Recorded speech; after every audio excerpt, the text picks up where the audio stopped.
Hello everyone, welcome to my YouTube channel. This is a class of science of class 9th and we are continue our chapter number 5, the fundamental unit of life. In the previous video, we were talking about the part of cell and we already discussed about the first part of the cell, which is a plasma membrane, or it is known as a cell membrane, or it is known as a selectively permeable membrane. पिछला जो video हमारा था उसके अंदर हमने शुरुआत किया था पार्ट्स ऑफ सेल्स का, और पार्ट्स ऑफ सेल्स में सबसे पहले पार्ट के तौर पर हमने लिया था प्लाज्मा मेम्ब्रेन को, जिसको सिलेक्टिवली परमिएबल मेम्ब्रेन के नाम से भी जाना जाता है. How? Why? Because it selects the substance which is enters the cell or outside the cell, gets outside the cell. जो सेल के अंदर सब्सटेंसेस को आना है या सेल के अंदर से सब्सटेंसेस को बाहर जाना है, उस तरीके के सब्सटेंस का जो सिलेक्शन है वो इस प्लाज्मा मेम्ब्रेन के द्वारा ही होता है. इसलिए उसको सिलेक्टिवली परमिएबल मेम्ब्रेन के नाम से भी जाना जाता है. Now the next part of the cell is the cell wall. Number 2.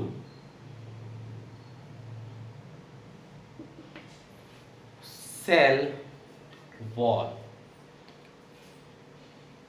It is found in the plant cell, not in the animal cell. अगर हम बात करें हैं ये कहाँ पाई जाती है सेल वॉल, हम कह सकते हैं it is found in the plant cells not in the animal cell. ये सेल वॉल जो है वो प्लांट सेल्स के अंदर अपने आप में पाई जाती है. In addition to the plasma membrane have another rigid outer covering called the cell. Plasma membrane के साथ ही साथ वहाँ पर एक और आउटर कवरिंग मौजूद होती है विच इज़ वेरी रिजिड, जो अपने आप में दृढ़ होती है.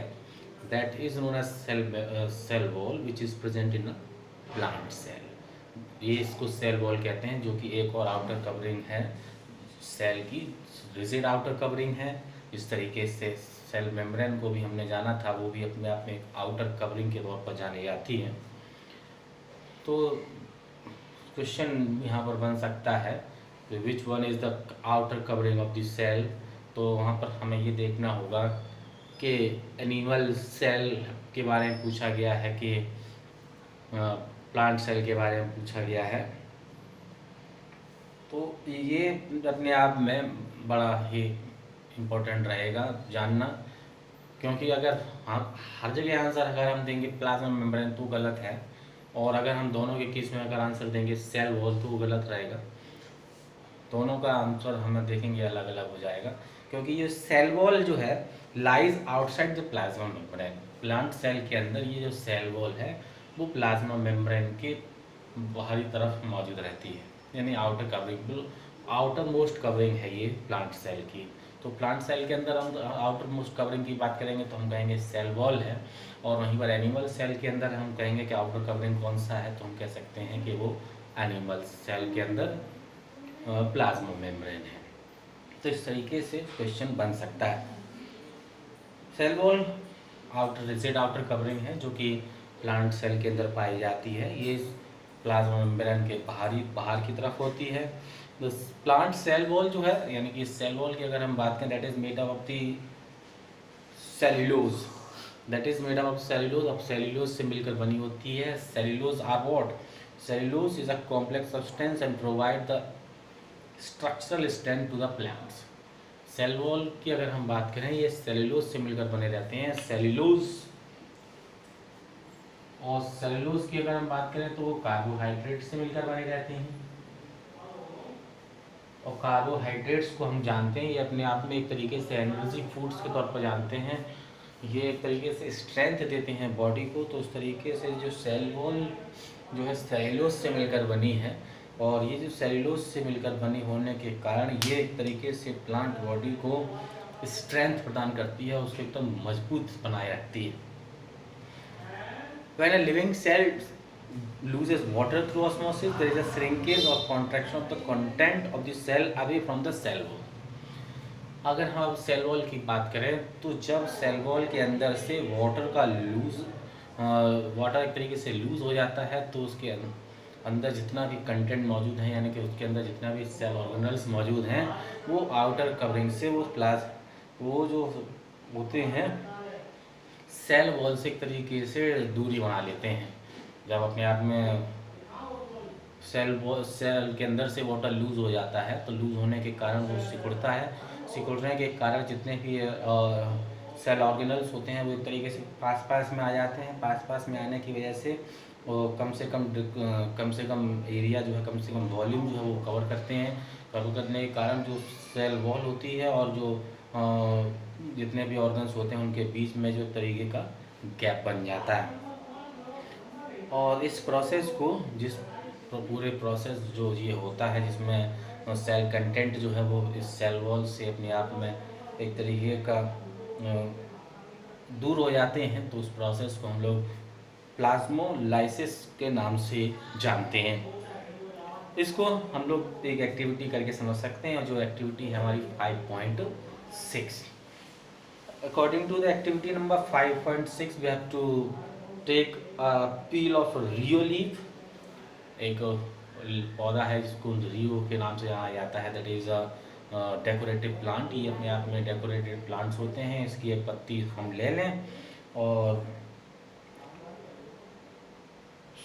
एक उसको एग्जामिन करें और अलग अलग तरीके से उस लीफ को क्या करें, वाटर के अंदर रख दें स्लाइड्स के ऊपर, और उसके अंदर माइक्रोस्कोप, एक माइक्रोस्कोप के ज़रिए उसके अंदर मौजूद कंटेंट को ऑब्जर्व करें कि क्या क्या मौजूद है। When we observe it we can C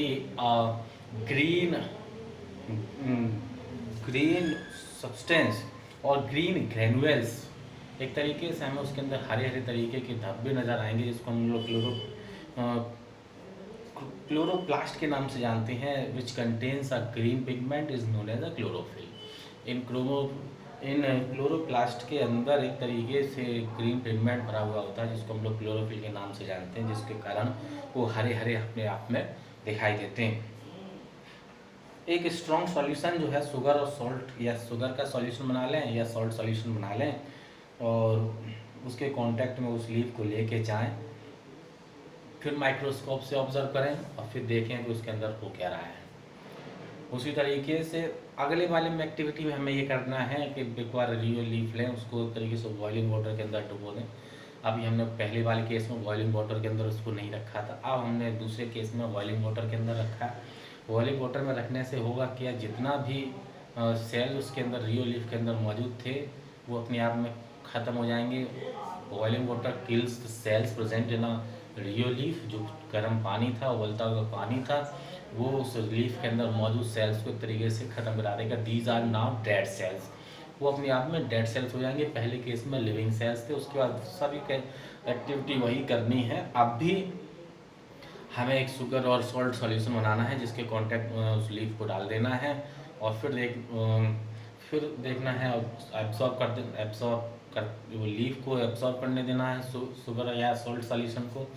microscope के ज़रिए फिर से हमें ऑब्जर्व करना है और फिर देखना है कि अब दोनों के अंदर किस तरीके की हमें प्रक्रिया जो है वो दिखाई दे रही है। हम वहाँ से वो देखेंगे कि जो एक तरीके से एब्जॉर्प्शन है या ऑस्मोसिस प्रोसेस है, ऑस्मोसिस प्रोसेस जो पहली लीफ के द्वारा शो कराया जाएगा, जिसके अंदर सेल जो अपने आप में लिविंग थे, जिसके अंदर क्लोरोप्लास्ट मौजूद था अपने अंदर, तो उस लीफ के द्वारा तो ये ऑस्मोसिस प्रोसेस शो कराया जाएगा, यानी कि लूजनिंग ऑफ वाटर और गेनिंग ऑफ वाटर उस सेल वहाँ पर तो की जाएगी। लेकिन दूसरे केस में ऑस्मोसिस प्रोसेस अपने आप में नहीं देखने को मिलेगा। लिविंग सेल्स जो हैं वो तो अपने आप में एबल होंगे वाटर एब्सॉर्ब करने के लिए। ऑस्मोसिस प्रोसेस यानी कि water is move from higher concentration to lower concentration.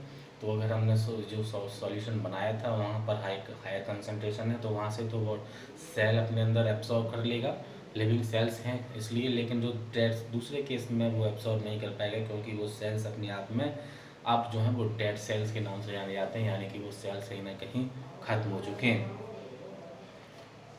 Cell wall जो है permit the cells of plants, fungi and bacteria to withstand very dilute external media without bursting. ये cell wall ही है जो पूरे cell को या प्लांट सेल को, फंजाई सेल को या बैक्टीरिया कोई भी सेल मौजूद है, प्लांट सेल को एक तरीके से हाइपोटोनिक सॉल्यूशन के अंदर बनाए रखती है विदाउट एनी बर्स्टिंग, उसको फटने नहीं देती, क्योंकि सेल वॉल जो है रिजिड कवरिंग होती है जिसके कारण सेल को कोई नुकसान अपने आप में नहीं पहुंचता।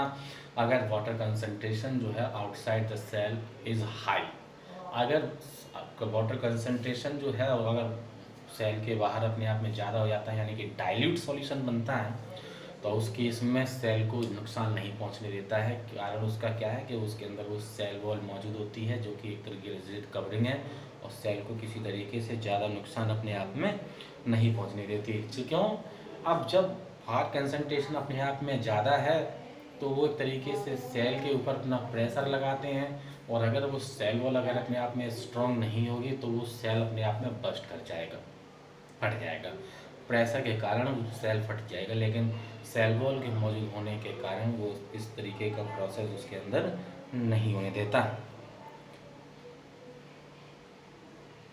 Now the next thing is the nucleus. अगर हम बात करें अगली प्रोसेस की, तो फिर हम बात करेंगे, अगला जो टॉपिक है वो है न्यूक्लियस। अभी तक हम सेल वॉल की बात कर रहे थे which are present in the plant cell, जो प्लांट सेल्स के अंदर मौजूद रहती है। It is the outer covering of the plant cell. ये प्लांट सेल की बाहरी एकदम आउटर कवरिंग होती है।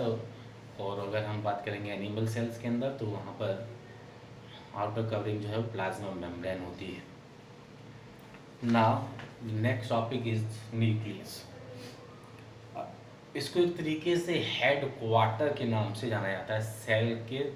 सेल का सबसे महत्वपूर्ण जो अंग है उसको हम एक तरीके से न्यूक्लियस के तौर पर जानते हैं। It has all the information about that cell, about that organism in which it is present. Nucleus वो हैं जो कि सेल के बारे में पूरी जानकारी रखते हैं अपने अंदर, या एक ऑर्गेनिज्म जिसके अंदर जो ऑर्गेनिज्म इन सेल से मिलकर बना, उस ऑर्गेनिज्म की पूरी इंफॉर्मेशन जो है इस सेल के अंदर ही मौजूद होती है। न्यूक्लियस की अगर हम बात करते हैं तो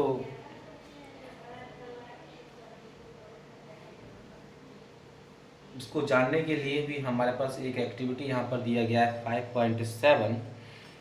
और उससे पहले अगर हम पहले की बात करें जिसमें हमने एक टेम्पररी माउंट ऑफ अनियन पील, जो एक्टिविटी हमारी पहली एक्टिविटी थी 5.1, उसके अंदर हमने एक अनियन बल्ब लिया था, उसके अंदर से एक उसकी पतला सा एक लेयर निकाली थी, उसके ऊपर एक आयोडीन सॉल्यूशन डाल दिया गया, फिर उसको ऑब्जर्व किया गया कि कौन कौन से पार्ट्स उसके अंदर दिखाई दे रहे हैं। एक बार ऑनियन पील को ऐसे ही सादा रखा गया जिसके ऊपर किसी भी तरीके का ऑनियन पील किसी भी तरीके का कोई आयोडीन सॉल्यूशन या किसी भी तरीके का आयोडीन सॉल्यूशन के तरफ जगह पर हम और भी कुछ सॉल्यूशंस का इस्तेमाल कर सकते हैं, जिसमें मेथिलीन सॉल्यूशन है, जिसमें सैफरन सॉल्यूशन है। किसी भी तरीके का सॉल्यूशन इस्तेमाल करें उसके ऊपर डालने, तो हम एक बार एक पील के ऊपर डालें और एक के ऊपर न डालें, और ऑब्जर्व करने की कोशिश करें कि इसके अंदर के पार्ट्स को हम ऑब्जर्व कर सकते हैं अंडर माइक्रोस्कोप। तो हम जहाँ देखेंगे जिसके अंदर हमने आयोडीन सॉल्यूशन या सैफरनिन सॉल्यूशन या मेथिलीन ब्लू सॉल्यूशन का इस्तेमाल किया गया है, उसके पार्ट्स को हम ऑब्जर्व कर सकते हैं। लेकिन जिसके ऊपर हमने इस तरीके का कोई भी सॉल्यूशन का इस्तेमाल नहीं किया तो उसके अंदर के पार्ट्स को ऑब्जर्व नहीं किया सकता। क्यों? क्योंकि ये जो है अंदर के कलर को एक कंपोनेंट्स को एक तरीके से कलर कर देते हैं, और कलर करने के बाद उनको आसानी से under a compound microscope, under electron microscope we can easily see them, हम उनको आसानी से देख सकते हैं। दूसरा, अगर हम न्यूक्लियस की बात करते हैं तो nucleus is found in a eukaryotic cells. Eukaryotic cells के अंदर न्यूक्लियस जो है वो वेल डिफाइंड होता है, पाया जाता है। वहीं पर अगर हम बात करते हैं प्रोकैरियोटिक सेल्स की, दो तरीके के सेल्स मौजूद होते हैं। One is known as the eukaryotic cells in which a well defined nucleus is present, जिसके अंदर न्यूक्लियस मौजूद होता है वो यूकैरियोटिक सेल्स होते हैं, और जिनके अंदर न्यूक्लियस मौजूद नहीं रहता है उस तरीके के सेल्स को प्रोकैरियोटिक सेल्स के तौर पर जाना जाता है। इसके बाद अगर हम बात करते हैं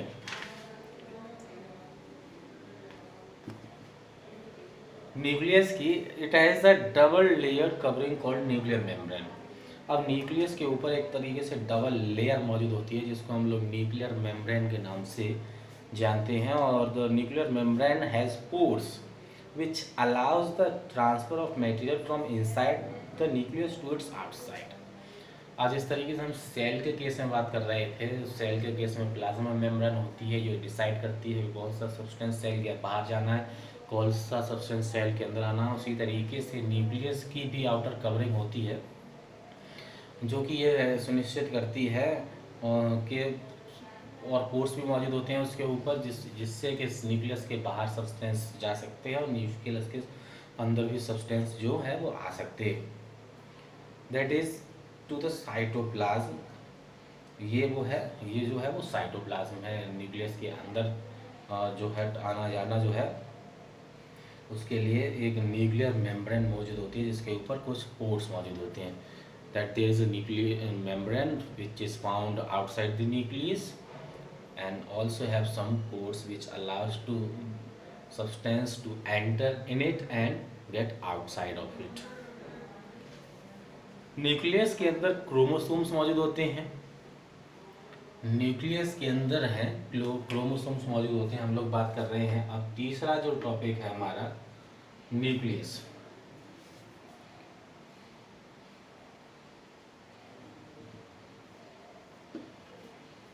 न्यूक्लियस के अंदर एक आ गई हमारी न्यूक्लियर मेम्ब्रेन, जिसके अंदर जो है वो पोर्स मौजूद होते हैं जो कि एक तरीके से सब्सटेंस को अंदर और बाहर करने का काम करती है। न्यूक्लियस के अंदर और न्यूक्लियस के बाहर कौन सा सब्सटेंस जाना है। Nucleus contains chromosomes. न्यूक्लियस के अंदर क्रोमोसोम्स मौजूद होते हैं which are visible as a rod shaped structure, जिनका स्ट्रक्चर अपने आप में रॉड शेप्ड होता है। Only when the cell is about to divide, कब? जब सेल अपने आप में डिवाइड होने वाला होता है। Chromosomes contain information for inheritance of features from parents to next generation in the form of DNA. और ये जो क्रोमोसोम्स होते हैं इसके अंदर पूरी की पूरी इंफॉर्मेशन मौजूद होती है, वो इंफॉर्मेशन जो पेरेंट्स के ज़रिए उनके चाइल्ड के अंदर ट्रांसफ़र किया गया था।